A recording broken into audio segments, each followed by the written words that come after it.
Hi friends, welcome to Shynas kitchen. ഞാൻ ഇന്നിവിടെ കുട്ടികൾക്കൊക്കെ ടിഫിനിൽ കൊണ്ടുപോകാൻ പറ്റിയ മുട്ട ചപ്പാത്തി റോൾ റെസിപ്പിയുമായിട്ടാണ് വന്നിരിക്കുന്നത്. അപ്പോൾ ഇത് എങ്ങനെയാണ് ഉണ്ടാക്കുന്നതെന്ന് നമുക്ക് നോക്കാം. അപ്പോൾ ഞാനിവിടെ ഒരു ചപ്പാത്തിക്ക് ഒരു മുട്ട എന്നുള്ള രീതിയിലാണ് ഉണ്ടാക്കുന്നത്. നിങ്ങൾക്ക് വേണമെങ്കിൽ ഒരു ചപ്പാത്തിക്ക് 2 മുട്ട എടുക്കാവുന്നതാണ്. ഒരു ബൗളിലേക്ക് ഒരു മുട്ട പൊട്ടിച്ചൊഴിച്ച ശേഷം അതിലേക്ക് ആവശ്യാനുസരണം ഉപ്പ് ചേർത്ത് ഫോർക്ക് കൊണ്ട് നല്ലപോലെ അടിച്ചെടുക്കുക. അപ്പോൾ ഞാനിവിടെ ഉപ്പ് മാത്രം ചേർക്കുന്നുള്ളൂ. നിങ്ങൾക്ക് വേണമെങ്കിൽ ഇതിലേക്ക് സബോള, പച്ചമുളക്, വേപ്പില, മല്ലിയില, കുരുമുളക് പൊടി അങ്ങനെ എന്ത് വേണമെങ്കിലും ചേർക്കാവുന്നതാണ്. ഞാനിത് കുട്ടികൾക്ക് വേണ്ടി ഉണ്ടാക്കുന്ന കാരണം ഇതിലേക്ക് ഉപ്പ് മാത്രം ചേർക്കുന്നുള്ളൂ. അപ്പോൾ ഫോർക്ക് കൊണ്ട് നല്ലപോലെ അടിച്ചെടുക്കുക. ഇനി ഒരു ഫ്രൈങ് പാൻ ലോ ഫ്ലെയിമിലിട്ട് ചൂടാക്കിയ ശേഷം അതിൽ 2 ടീസ്പൂൺ വെളിച്ചെണ്ണയോ ഓയിലോ ഒഴിച്ചു കൊടുക്കുക.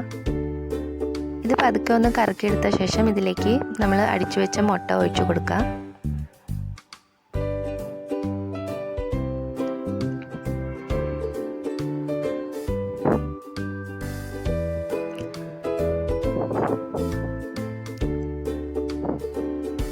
മുട്ട ഒഴിച്ചു കഴിഞ്ഞാൽ അതിൻ്റെ മുകളിലേക്ക് ചപ്പാത്തി ഇട്ട് കൊടുക്കുക. ഇത് പതുക്കെ കൈക്കൊണ്ട് ഇങ്ങനെ അമർത്തി കൊടുക്കുക. മുട്ട സ്പ്രെഡ് ആവാൻ വേണ്ടിയിട്ടാണ് നമ്മളിങ്ങനെ ചെയ്യുന്നത്. മുട്ട വെന്ത് കഴിയുമ്പോൾ ഈ ചപ്പാത്തി മറിച്ചിട്ട് കൊടുക്കുക.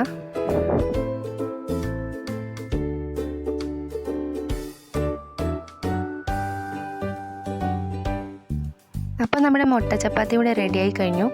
ഇനി ഇത് പതുക്കെ ഒന്ന് കറക്കിയെടുത്തിട്ട് പ്ലേറ്റിലോട്ട് മാറ്റാം. ഇനി ഇത് കൈകൊണ്ട് റോൾ ചെയ്തിട്ട് പകുതിയിൽ മുറിച്ച് വയ്ക്കുക.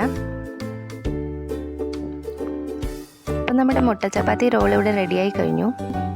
ഇത് കുട്ടികൾക്ക് കയ്യിൽ പിടിച്ച് കഴിക്കാൻ നല്ല ഇഷ്ടമായിരിക്കും. പിന്നെ ടിഫിൻ ലീക്കാവൊന്നും പേടിക്കും വേണ്ട. അപ്പോൾ നിങ്ങൾക്ക് എൻ്റെ വീഡിയോ ഇഷ്ടമായെങ്കിൽ ലൈക്ക് ചെയ്യുക. പിന്നെ എൻ്റെ ചാനൽ സബ്സ്ക്രൈബ് ചെയ്യാനും ബെൽ ഐക്കൺ ക്ലിക്ക് ചെയ്യാനും മറക്കരുത്. Thank you for watching my video.